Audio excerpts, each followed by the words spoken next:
Hey, it's Silver Dollar. Pixel was a little green pixel who was tired of being part of the crowd. Pixel wanted to see more. Pixel found a world of retro joy. Oh, okay, no, it wasn't supposed to take a dark turn. We are playing Life of Pixel.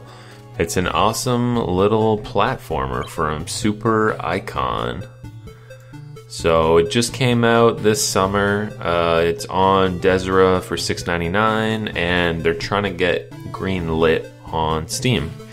So if you like what you see, check it out. I'm just gonna go do a playthrough of the first level of each different console.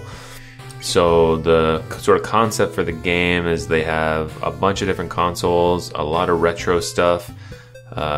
Starting with the ZX81 and going all the way up to the SNES. So it's got a pretty cool mix of systems in there.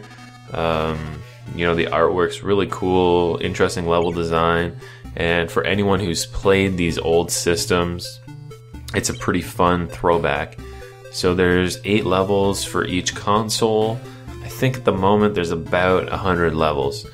So it's a pretty deep game. It's got a lot of content, and they give you, some little background history on all the consoles. Probably a lot of these consoles were out, before you were even born, and you probably haven't heard of half of them. I think I'd only heard of most of them, but some of the ZX ones, definitely some of the older ones. The ZX is from, it's from the UK. So it's a pretty old one. The first ZX I think came out in the 70s, and this one came out in the 80s.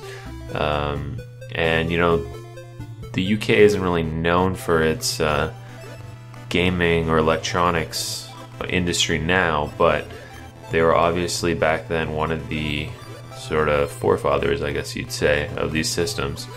So each level, or a lot of the levels, sort of pay homage to these old systems, like Clive's Caverns.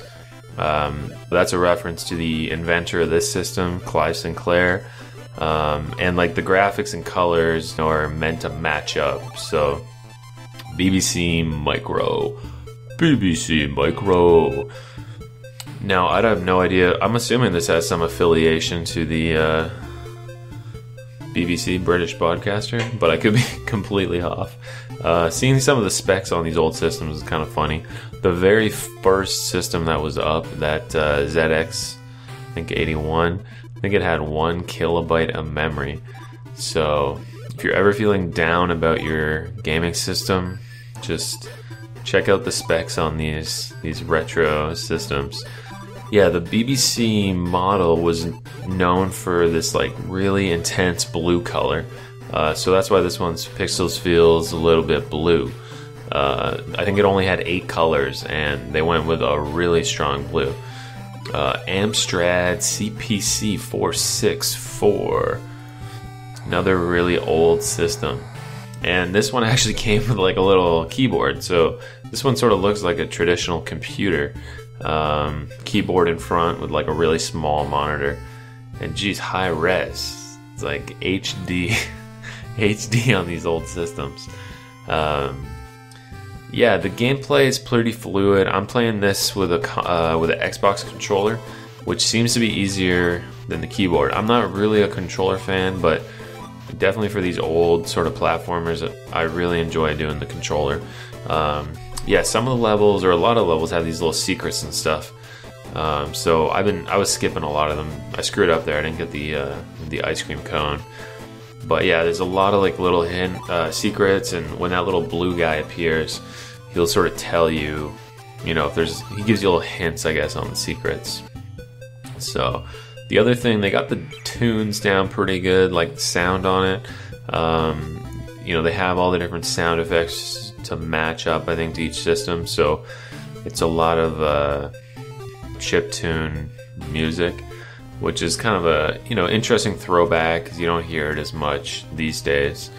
The one thing, I guess, they didn't match up the controls to the old systems, or at least as far as I can tell. It's sort of the same feeling throughout the whole game.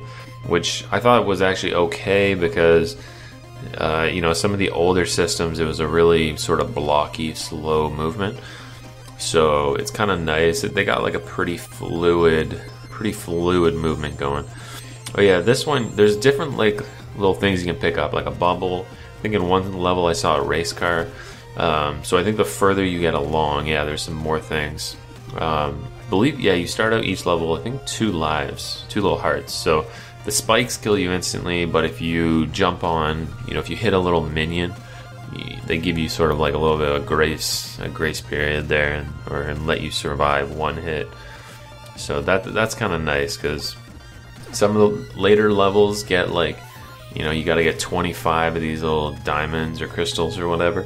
So it can be pretty frustrating if you know, get to the 24th one and then end up dying. I'll be back with the Nintendo consoles after this, so Game Boy, Nintendo, SNES, you know, all those ones you never heard of.